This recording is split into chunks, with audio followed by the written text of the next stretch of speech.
I'm Jennifer Isabella, your host for Forrester's podcast, What It Means, where we explore the major changes in the market influencing executive priorities. Each year, the research team at Forrester compiles its annual predictions for new and emerging technologies.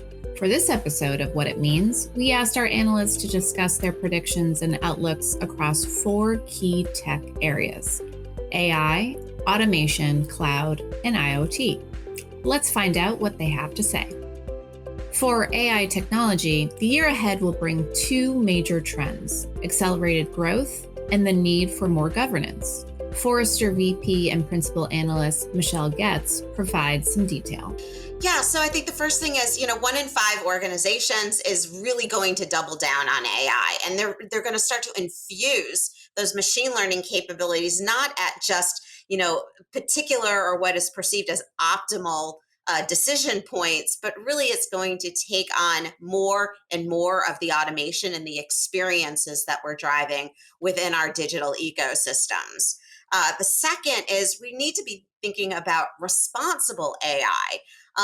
Really getting a sense of, how can we trust the machine learning capabilities to not only do the jobs that we expect them to do to, reach those business outcomes, but we need to mitigate risk. We don't need bias in hiring practices and processes, for example. We don't need to be making unethical decisions. And honestly, there's a lot of AI regulations coming down. So AI governance is going to be a big theme in 2022. Next, we asked Michelle which issues are driving the need for increased governance in AI.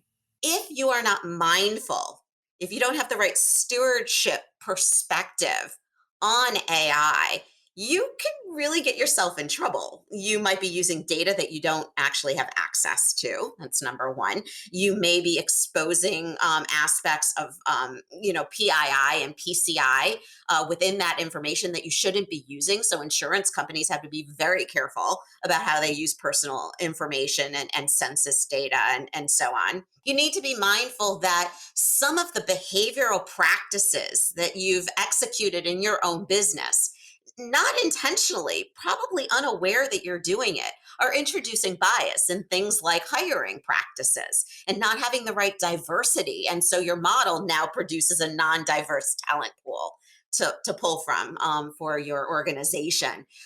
And some of these things are a little bit more benign, but some of them have huge ramifications. And particularly in Europe, as new AI regulations are starting to be formulated, the ability to govern, really understand, trust, and be responsible with the use of AI is going to be important, because as we drive towards more data and insight driven decisioning, it's AI that's picking that up for us, and they're actually acting as an augmented workforce within our business, and we need to trust that artificial intelligent workforce as much as we have to trust our own workforce. So, where should technology leaders focus their efforts this year to ensure they're using AI responsibly? Yeah, so there's really 3 particular areas that you have to focus on that AI is kind of drawing together. First is DevOps, which is really about how are you building effective and responsible AI applications and systems. There's ML ops or model ops to ensure that you're governing and stewarding your models themselves so that they're responsible, unbiased. And then there's data ops, which is supporting the relevancy of the data, but always tracking and tracing, providing that observability on the data and the anomalies that can impact not only the models, but also the outcomes within the applications themselves. So AI governance is really spanning those 3 categories and making them not only work together as different teams, but also having representatives on the same workbench, co-developing, co-testing, and then co-monitoring and evolving those capabilities as you move forward. So that's a real difference in operational thought, where these teams were generally very siloed and very separate. And that, that traceability component, by bringing those 3 worlds together, is really what's going to help you understand not only what is potentially going off the rails, why it's happening, where it's happening, and most effectively remediate those situations, whether that's, small tweaks in your pipelines or where you have to pull the system down completely. Similar to AI, automation technology has seen rapid acceleration during the pandemic. Here's Vice President and Principal Analyst Craig Leclerc describing what's been happening in that space. We had to, in rapid fashion, deal with remote work. We had to deal with remote business that didn't rely totally on face-to-face interactions. So we've been accelerating automation. That's been probably the thing everyone can agree on. But of course, expanding a technology that quickly can bring some risk.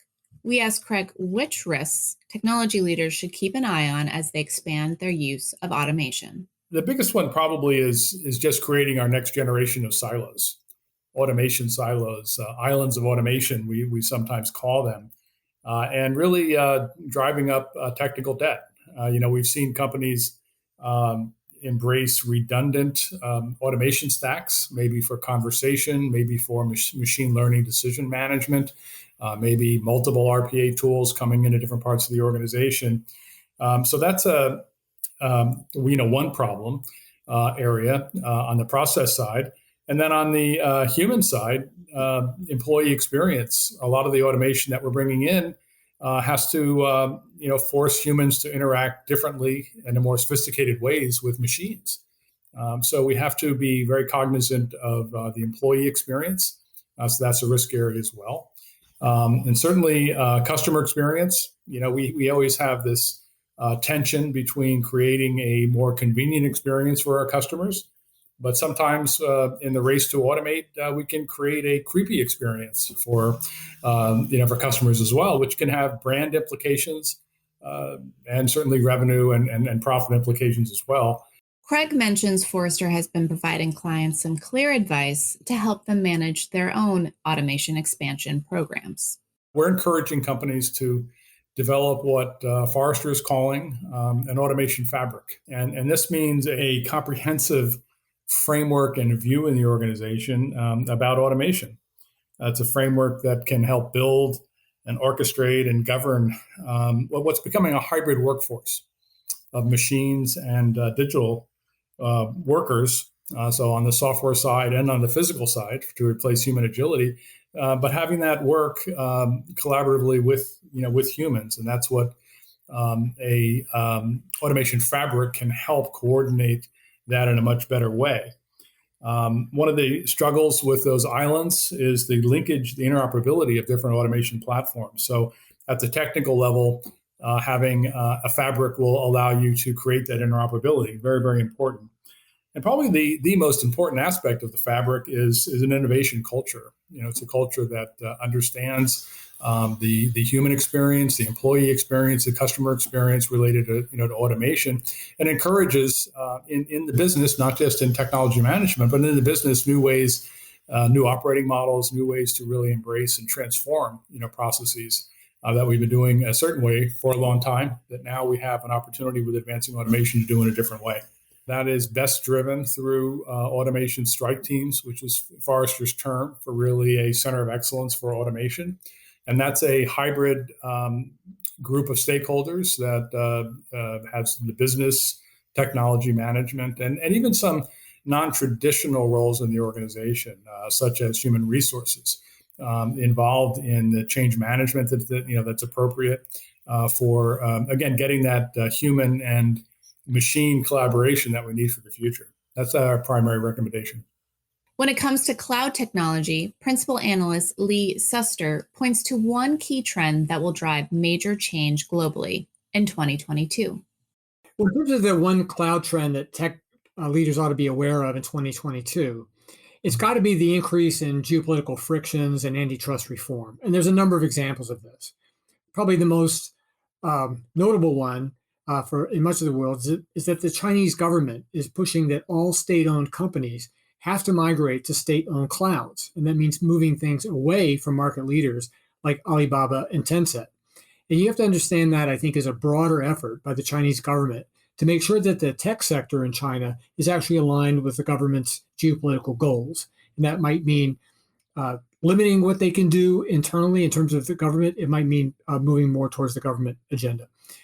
The question of data sovereignty is obviously a big issue around the world. And in India, we've seen that MasterCard was banned from distributing new credit cards due to the failure to comply with the data residency regulations there. And that's something we could see more of in Europe, as well as, in fact, even in the United States, with privacy laws coming out of California and other jurisdictions that might move things in that direction. And speaking of the US, there has been a discussion about regulation of the tech sector in general terms. And that's partly about data and privacy, and it's partly about the wider economic impact that these multi-trillion-dollar entities may have on the wider economy. And so, how are the major cloud players reacting to this trend? In terms of the reaction from the major hyperscalers to this, we've seen AWS reset its localization strategy in China, which is obviously a huge market for AWS. They want to go up against Alibaba, Tencent, Huawei, and the local players. And to do that, they're going to need to adapt to the government restrictions that I've discussed earlier around data in particular. Microsoft, for its part, is trying to do something to meet the needs of a lot of its European customers around data sovereignty. They also have China in their perspective, in that they're going to have a new leadership team specifically for China in order to navigate that new regulatory framework. With all of this in mind, Forrester has made a pretty bold call on cloud for the year ahead. In terms of 2022, what we're predicting is that there will be an emerging era of cloud nationalism. What do we mean by that? There's going to be more nation-state intervention on just where and how cloud providers can operate. That's going to be different according to different countries and different jurisdictions within countries or regional entities like the European Union.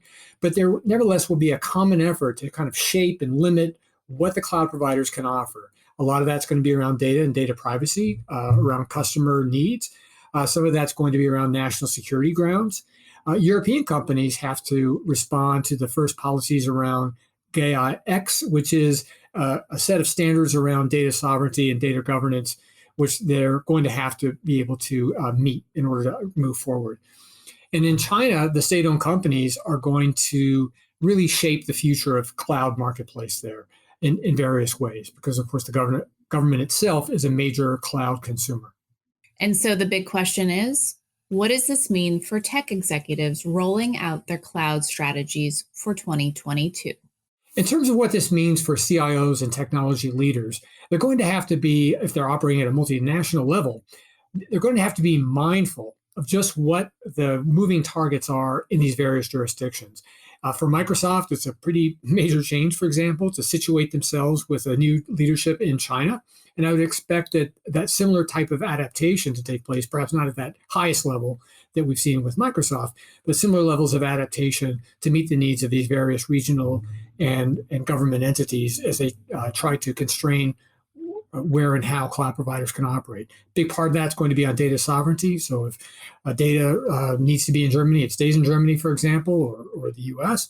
But a lot of that is also going to be on how the cloud providers can interact with governments themselves. We have in the United States, for example, the new JWCC, the Joint Warfighting Cloud Capabilities framework by the Department of the Defense, which is going to drive cloud development and cloud adoption, and obviously have a number of implications for what those services can look like, both in terms of their government consumption, but what impact they might have more broadly in the marketplace. CIOs are going to have to take account of all of those things and come up with strategies at a highest level that might allow them to operate globally with differentiation according to those different national and regional frameworks. One issue that's impacting the entire technology industry is the ongoing chip shortage. Analyst Abhijit Sunil says the issue will continue to impact a wide variety of products and industries. So the implications are huge, and we begin to see this in our workplace and in our personal lives. Semiconductors have a powerful ripple effect on products in other markets too. Abhijit says IoT technologies will be hit particularly hard by the shortages because they rely on more mature semiconductors. That's led Forrester to make a bold prediction about the IoT market. So in 2022, we are predicting that the IoT chip shortage will shave off 10 to 15% off of the growth of IoT. In And as a result, IoT-based smart products like appliances, automobiles, and consumer electronics will be unavailable, delayed, or even overpriced. So, what can tech leaders do to minimize the impact of this issue? Abhijit says it will be a good year to review your technology options. And we expect the shortage to last through 2022 and into 2023. So anticipate this shortage, and this is an opportunity to optimize throughout the infrastructure stack. Perhaps considering public cloud services or looking at alternative suppliers might be a good route for you to take. But nevertheless, this is an opportunity for introspection into your infrastructure and looking for ways to optimize. Clearly, 2022 will be a pivotal year as IT leaders look to emerging technologies to solve their biggest business challenges. To learn more about Forrester's 2022 predictions, check out our recent predictions webinar at forr.com/predictions22. That's forr.com/predictions22. Thanks for listening.